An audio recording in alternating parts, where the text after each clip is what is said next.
એક વર્ષ મોટા થયા, એક વર્ષ ઘરડા થયા. આ બે અનુભૂતિની સંધિરેખા છે વર્ષગાંઠનો દિવસ. વર્ષગાંઠ 5મા વર્ષે હેપી બર્થડે હોય છે. એનો રંગ હોય છે બેબી પિંક.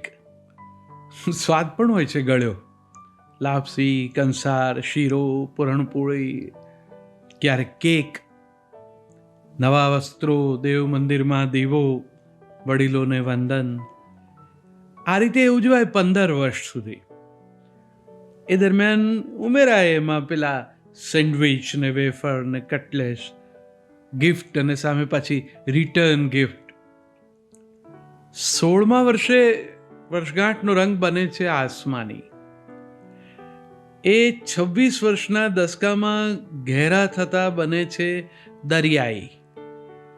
ઉડવા અને તરવાના એ વર્ષો છે. એ સમયમાં ચાલવું બહુ ગમતું નથી. હવે વર્ષગાંઠનો સ્વાદ છે પીઝા બર્ગરનો, દાબેલી અને વડાપાવનો પણ ખરો. પરિવારજનો સાથે અને મિત્રો સાથે એમ બે જુદી જુદી પાર્ટી યોજાય. નવા વસ્ત્રોનો આગ્રહ. આમાં ગિફ્ટ કે રિટર્ન ગિફ્ટ નથી હોતી, હજી પેલું વડીલોને વંદન ખરા. 26 થી 36 વર્ષે વર્ષગાંઠનો રંગ થોડો જમીની કથ્થઈ બને છે. પગ ધરતી પર અને નજર સામે. સાથે હોય આપણો પરિવાર. ક્યારેક અમે બે અને અમારા બે. હવે પેલી કેક પાછી આવે. સંતાનો આગ્રહ કરે, ફૂંક મારીને બુઝાવા ને પછી માંડે ગાવા, હેપી બર્થડે ટુ યુ.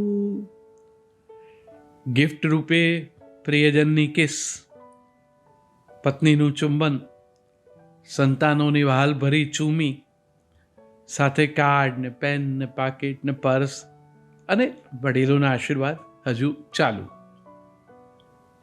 36 થી 46મો વર્ષે વર્ષગાંઠનો રંગ લીલોછમ, વિસ્તરવા અને વિકસવાનો સમય. સ્વાદમાં થોડીક તીખાશ ખરી.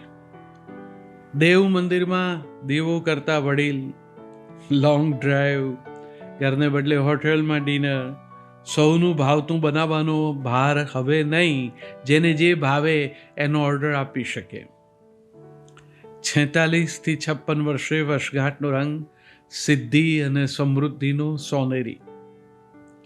સ્વાદ થોડોક બેકાબુ, પણ 364 દિવસ દવાના પ્રિસ્ક્રિપ્શન પર પરિવારની નજર, એના અમલનો આગ્રહ.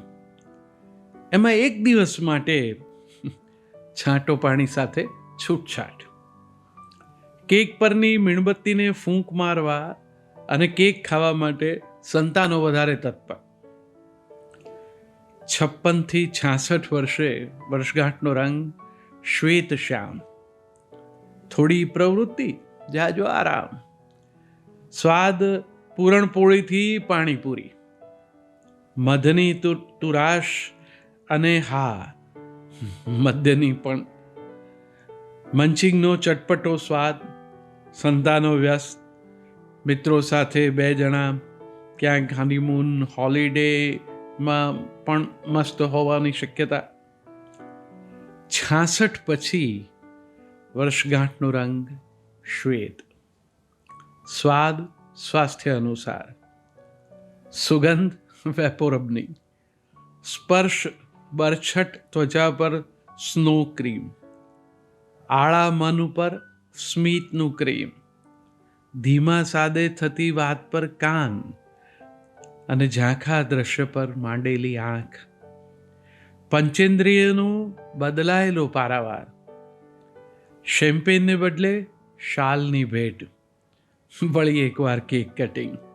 પરિવારજનો, મિત્રો અને હવે જે હાજર હોય એ વડીલો સાથે વળી એકવાર પ્રતિકાત્મક મીણબત્તીને ફૂંક. પહેલા તબક્કામાં બુઝાવીને મળતો આનંદ હવે બુઝાવવાના અણગમામાં ફેરવાય છે. કેક કાપવાનો જ વિરોધ. પહેલાંની જેમ દેવને દીવો કરવાનો આગ્રહ. પણ સંતાનોએ એનો એક રસ્તો કાઢ્યો છે.